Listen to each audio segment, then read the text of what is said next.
करेल. आज आपण बघणार आहे सेल. सेल ना बायोमध्ये काय म्हटलं जातं? सायटो. सायटो म्हणजे सेल. आणि तुम्हाला माहिती आहे लॉजी म्हणजे काय रे? स्टडी. सायटोलॉजी म्हणजे काय? सेल. Study of cell. सेलचा जो स्टडी असतो त्याला काय म्हणतो आपण? सायटोलॉजी म्हणतो. तर पहा पहिल्यांदा सेलचा जो अभ्यास आहे रॉबर्ट हुक नावाचे एक सायंटिस्ट होते. त्यांनी पहिल्यांदा सेलचा स्टडी केला आणि त्यांनी बघा जो बुचाचा ट्री असतो, ट्री ऑफ बुच म्हणजे बुचाचं जे झाड आहे त्याचा एक पातळ काप घेतला आणि मायक्रोस्कोप खाली त्यांनी ते बघितला तर त्याला त्याच्यामध्ये छोट्या छोट्या खोल्या दिसल्या. तर त्या खोल्याला त्यांनी नाव दिलं सेल. सेल हा लॅटिन वर्ड आहे आणि लॅटिन भाषेमध्ये सेल म्हणजे छोटी खोली. सेल म्हणजे काय असतं?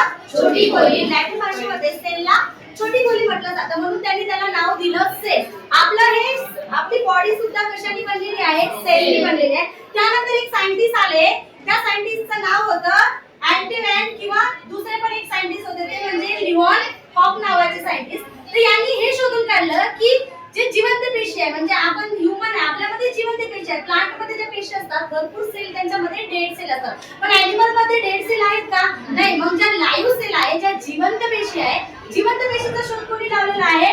लिओन हुक यांनी लावलेला आहे. म्हणून त्यांना म्हटलं जातं father of microbiology. Father of microbiology कोण आहे? कोणते सायंटिस्ट आहेत? लिओन हुक नावाचे सायंटिस्ट आहेत. त्यांना म्हटलं जातं फादर ऑफ मायक्रोबायोलॉजी. त्यांनी पहिल्यांदा बॅक्टेरिया आणि प्रोटोझोआ आहे हे जे मायक्रो ऑर्गॅनिझम आहेत यामध्ये सुद्धा सेल असतात हे त्यांनी पहिल्यांदा प्रूव्ह केलं होतं. म्हणून त्यांना फादर ऑफ मायक्रोबायोलॉजी म्हटलं जातं. त्यानंतर पहा सेलची जी थेअरी आहे सेलची थेअरी मांडलेली आहे स्वान नावाचे जे सायंटिस्ट होते. तर या सायंटिस्टने सेलची थेअरी मांडलेली आहे आणि त्यांनी हे प्रूव्ह केलं की प्रत्येक प्लांट जे आहे तर प्रत्येक प्लांट किंवा प्रत्येक ॲनिमलची जी बॉडी आहे कशाने बनलेली आहे? प्रत्येक ॲनिमलची बॉडी ही सेलनी बनलेली आहे. प्रूव्ह कोणी केलेली आहे? थेअरी कोणी मांडलेली आहे? स्वान नावाच्या सायंटिस्टने. ओके. त्यानंतर आपण बघणार आहे पूर्ण वर्ल्ड मध्ये जर बघितलं तर सगळ्यात छोटी जी सेल असते ती असते मायक्रोप्लाझ्मा. पूर्ण वर्ल्ड मध्ये सगळ्यात छोटी सेल कशाची आहे? मायक्रोप्लाझ्मा. आणि सगळ्यात मोठी जर तुम्ही शहामुर्ग बघितला असेल ऑस्ट्रिच इग शहामुर्गाचा अंडा बघितलेला आहे तर शहामुर्गाच्या अंड्याची जी सेल आहे ती सर्व जगामध्ये सगळ्यात मोठी सेल आहे. बघा तिची लेंथ जी आहे तिची लांबी 15 सेंटीमीटर आणि जाडी किती असते? 13 सेंटीमीटर असते. आणि वजन जर बघायला गेलं वेट तर वजन असतं त्याचं 1 किलोग्राम. 1 किलोग्राम वजन माहिती तुम्हाला? तेवढं असतं शहामुर्गाच्या अंड्याचं वजन. आणि त्याची जी सेल आहे त्याच्या सेलची लांबी असते 15 आणि रुंदी किती असते? 13. म्हणजे 15 ते 13 सेंटीमीटर लांब आणि तो रुंद असतो. त्यानंतर आपल्या ह्यूमन मध्ये पहा ह्यूमन मध्ये सगळ्यात मोठी सेल आहे ती फिमेल मध्ये असणारा जो ओहम आहे ज्याला इग पण म्हटलं जातं ती सर्वात लांब आहे. त्याची जी लांबी आहे पहा 0.01 नॅनोमीटर आहे. किती आहे? 0.01 नॅनोमीटर किंवा 120 मायक्रो सगळ्यात छोटा असतो. मायक्रो मध्ये जे बोललं जातं ते सगळ्यात छोटे युनिट असतं. मग सगळ्यात छोटे युनिट मायक्रो आहे. तर फिमेल मध्ये जे ओहम आहे त्याची जी लेंथ आहे किती आहे? 120 म्हणजे 120 मायक्रोमीटर आहे. त्यानंतर सगळ्यात स्मॉल जर बघायला गेले ह्यूमन मध्ये तर ते मेल मध्ये असणारा जो स्पर्म आहे तर मेल मध्ये असणाऱ्या स्पर्मची जी लेंथ आहे ती जी सेल आहे सर्वात स्मॉल सेल आहे. त्याची लेंथ किती सांगितलेली आहे? 50 मायक्रोमीटर त्याची लेंथ असते. त्यानंतर पहा सर्वात लांब. आता पहा बऱ्याच जणांना कन्फ्युजन होतं की सर्वात बिग आणि लॉंग. बघा जर तुम्ही बघायला गेले तर लाल किल्ला जो आहे लाल किल्ला कसा आहे? एकदम मोठा आहे बिग आहे. आणि कुतुब मिनार बघायला गेलं तर कसा आहे? तो कुतुब मिनार लॉंग आहे. जसं नदीचं पाहायला गेलं तुम्हाला मी एक्झाम्पल सांगितलं होतं जसं नाईलचं पात्र कसं आहे? लांब आहे. अमेझॉन कशी आहे? मोठी आहे. तर लॉंग अँड बिग समजलं तुम्हाला? अमेझॉनचं पात्र मोठं आहे त्यामुळे ती बिग झाली आणि नाईल जी आहे नाईलची काय लेंथ जास्त आहे म्हणजे ती काय झाली? लॉंग झाली. तर ह्यूमन बॉडी मध्ये सगळ्यात लॉंग कोणती असते?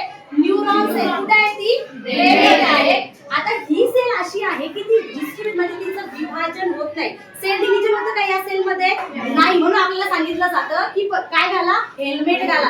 हेल्मेटच का सांगितलं जातं? बाकी कोणतेच आपल्या ऑर्गनला संरक्षण नाही आहे का? कोणत्या ऑर्गनला संरक्षण नाही. पण मग ब्रेनलाच का संरक्षण दिलेलं आहे? कारण ब्रेन मध्ये असतात न्यूरॉन सेल आणि न्यूरॉन सेल जर एकदा डॅमेज झाल्या तर त्या डिस्ट्रीब्यूट होतात का? डिव्हिजन होतं का त्यांचं डिव्हिजन होत नाही. म्हणून आपल्याला सांगितलं जातं की हेल्मेट घाल. बाकी अदर ऑर्गन मध्ये कुठेही सेल जर डॅमेज झाल्या तर त्या काय होतात? रिकव्हर होतात. त्यांच्यामध्ये सेल डिव्हिजन होतं पण न्यूरॉन मध्ये सेल डिव्हिजन होत नाही. ओके. न्यूरॉनची जी लेंथ असते 1 मीटर पर्यंत ती लांब असते आणि आपल्या ब्रेन मध्ये 100 मिलियन पेक्षा जास्त न्यूरॉन असतात. किती? 100 मिलियन पेक्षा जास्त न्यूरॉन असतात. त्यानंतर सगळ्यात फास्ट सेल डिव्हिजन कुठं होतं?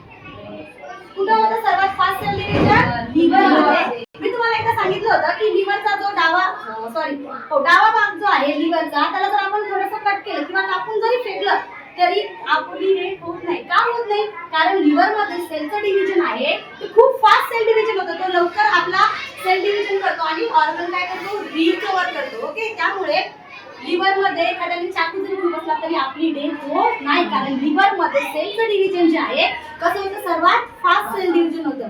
ओके, त्यानंतर पहा सेल मेम्ब्रेन जे असते प्लांट आणि ॲनिमल दोघांमध्ये पण आहे. प्लांट मध्ये पण सेल मेम्ब्रेन असते आणि ॲनिमल मध्ये पण सेल मेम्ब्रेन आहे. तर ही सेल मेम्ब्रेन बनली कशाची आहे? तर बनलेली आहे प्रोटीनची. Made by protein. कशाने बनलेली आहे ती? प्रोटीन बनलेली आहे. त्यामध्ये माती एकदम थिन इलास्टिक कवरिंग असते, एकदम पातळ आहे आणि तिला एक इलास्टिकचं काय कवरिंग आहे जे प्रोटेक्शन करतं कशाला? सेल मेम्ब्रेनला. ओके, त्यानंतर सेकंड पहा सेल वॉल. आता ही सेल वॉल जी आहे ओन्ली प्लांट सेल मध्येच असते. Only plant sale. ॲनिमल मध्ये आहे का ही? नाही, ओन्ली प्लांट सेल मध्ये आहे. आणि ही जी आहे सेल्युलोज अँड पेक्टिन नावाच्या प्रोटीननी बनलेली आहे. ती कशाने बनलेली आहे? Cellulose and pectin. Cellulose and pectin ती बनलेली आहे. ओके, त्यानंतर हिचं मेन फंक्शन काय आहे पहा support and protect the cell wall. Cell वॉलला सपोर्ट करते आणि सेल वॉलला प्रोटेक्ट करण्याचं काम कोण करते? सेल वॉल करते. त्यानंतर लास्ट बघणार आहे आपण लायसोसोम. तर लायसोसोमचे जे फादर आहेत पहा ख्रिश्चियन डुवे याला लायसोसोमचे फादर म्हटलं जातं. पहिल्यांदा त्यांनी त्याला शोधून काढलं, त्यामुळे फादर ऑफ लायसोसोम कोणाला म्हटलं जातं? ख्रिश्चियन डुवे. ओके, हे लायसोसोमचं पहा एकदम सिंगल आहे, सिंपल आहे आणि मेम्ब्रेन्स बाउंड आहे. मेम्ब्रेनची त्याला कव्हरिंग पण आहे. त्यानंतर याचं काय फंक्शन आहे? तर पहिलं आहे इम्युनी सिस्टम. आता आपल्या बॉडीमध्ये पहा एक इम्युनी सिस्टम असते जे आपल्याला वेगवेगळ्या डिसीज पासून किंवा वेगवेगळ्या आजारापासून वेगवेगळ्या बॅक्टेरिया पासून व्हायरसेस पासून आपलं प्रोटेक्शन करते. तर ही एक इम्युनी सिस्टम आहे. तर हिचं काम काय पहा destroy and the bacteria that attack the cell. जे बॅक्टेरिया सेलवर अटॅक करतात त्या बॅक्टेरियाला सेलवर अटॅकच करू देत नाही. म्हणजे आपली इम्युनी सिस्टम काय करते? ती ग्रोथ करते इम्युनी सिस्टमची आणि त्यामुळे आपण आजारी पडत नाही किंवा आपल्याला डिसीज पण होत नाही.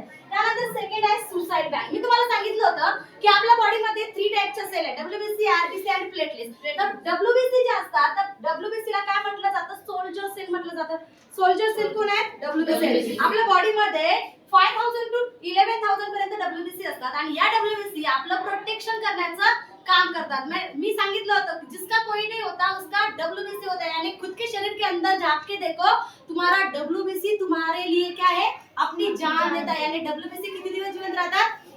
फक्त 7 दिवस जिवंत राहतात. डब्ल्यूबीसी 7 दिवस जिवंत राहतात. तरीही ते पूर्ण जोपर्यंत त्यांची डेथ होत नाही तोपर्यंत आपलं प्रोटेक्शन करत असतात. मग डब्ल्यूबीसी ज्यावेळेस मरतात तर रक्तामध्ये किंवा आपल्या शरीरामध्ये लायसोम नावाचा एक घटक असतो. ज्यावेळेस डब्ल्यूबीसी ची डेथ होते किंवा डब्ल्यूबीसी मरतात त्यावेळेस रक्तातच त्या मरतात. आरबीसी रक्तात मरतात का?